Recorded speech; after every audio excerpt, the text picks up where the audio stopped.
రాజకీయ పార్టీల నేతలు మనందరికీ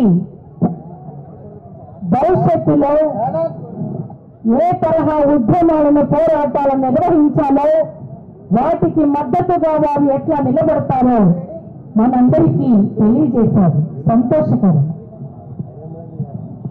భవిష్యత్తులో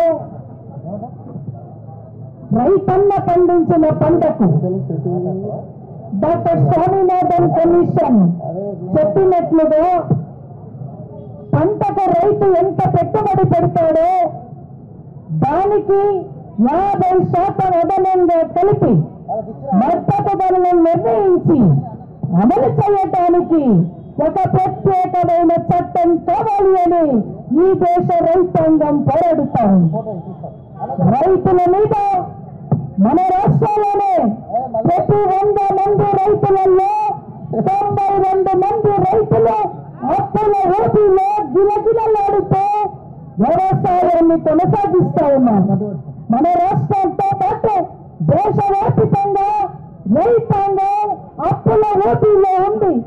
ఈ అప్పులన్నింటినీ రద్దు చేస్తూ రుణమాఫీ చట్టం చేయాలి అని దేశ రైతాంగం పోరాడుతా ఉంది. విద్యుత్ సవరణ బిల్లు ఉపసంహరించుకో, అప్పుడే ఉచిత విద్యుత్ పొంది రైతాంగం వ్యవసాయం చేసుకోవటానికి అవకాశం ఉంటుంది అని పోరాడుతూ ఉన్నాం. వీటి పట్ల కేంద్ర పాలకులకు ఏమాత్రం స్పందన లేదు. గతంలో 2021-22 సంవత్సరాలలో 16 నెలల పాటు ఈ దేశ రైతాంగం ఢిల్లీ సరిహద్దులను మూసివేసి దిగ్బంధనం చేసి 16 నెలల పాటు పోరాడితే 750 మంది చనిపోయారు.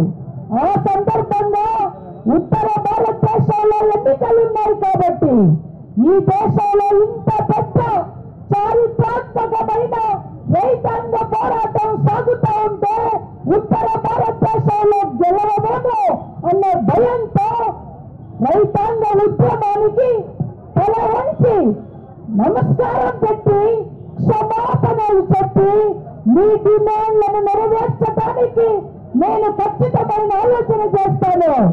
మీరు అడుగుతున్న 3 నెలల రైతాంగ వ్యతిరేక చట్టాలను రద్దు చేస్తాను అని చెప్పి వాగ్దానం చేసిన ప్రధానమంత్రి చేసిన వాగ్దానాలను అమలు చేయటంలో భాగంగా 3 చట్టాలను రైతు వ్యతిరేక చట్టాలను అయితే రద్దు చేశారు. కానీ మిగతా చాలా ప్రముఖమైన ప్రాధాన్యత వహించే అవసరమైన పంటలకు మద్దతు ధరల గ్యారంటీ చట్టాన్ని చేయటానికి ఎలాంటి చర్య తీసుకోలేదు. 2 సంవత్సరాలు గడిచింది, ఎందుకు తీసుకోవటం లేదు అని కేంద్ర పాలకులను దేశవ్యాప్తంగా రైతాంగం ప్రశ్నిస్తా ఉంది. రైతాంగానికి మద్దతుగా కార్మిక సంఘాలు నిలబడ్డాయి. రైతులు కార్మికులు ఐక్యంగా, వ్యవసాయ కార్మికులు ఐక్యంగా ఉద్యమిస్తా ఉన్నాం. మనకు రాజకీయ పార్టీలు, వామపక్ష పార్టీలు, సిపిఐ, సిపిఐఎం, ఇతర లెఫ్ట్ పార్టీలు మద్దతునిచ్చాయి. మహిళా సంఘాలు మద్దతునిచ్చాయి. నేను ఇక్కడ మద్దతు ఇస్తున్నటువంటి కొన్ని రాజకీయ పార్టీల ముందు ఒక ప్రశ్న ఉంచదలుచుకున్నాను. ఢిల్లీలో రహస్య చర్చల్లో ఎన్నికలలో మద్దతు పొందటానికి, ప్రయోజనం పొందటానికి, అట్లాగే రైతాంగ కార్మిక ఉద్యమానికి మద్దతు, ఈ 2 ఒకేసారి జరగటం కరెక్ట్ కాదు. మా విన్నపం ఇది. ఖచ్చితంగా కేంద్ర పాలకులకు వ్యతిరేకంగా, వారి విధానాలకు వ్యతిరేకంగా బాహటంగా ఖండించండి, వ్యతిరేకంగా నిలబడండి, కార్మిక కర్షక ఉద్యమానికి ఊతమివ్వండి.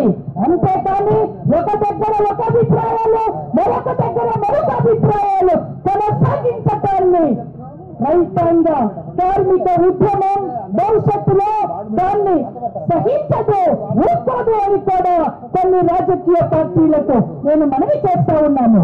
ముఖ్యంగా ఈ రోజున రైతన్నలు పండించిన పంటలకు గిట్టుబాటు ధర, మద్దతు ధరలు అమలు కాకపోవటం వల్ల 4 లక్షల కోట్ల రూపాయలు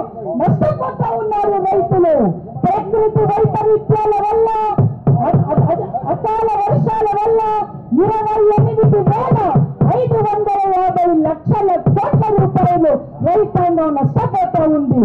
ఆత్మహత్యలకు పాల్పడుతూ ఉన్నారు. అకాల మరణాలకు గురవుతూ ఉన్నారు.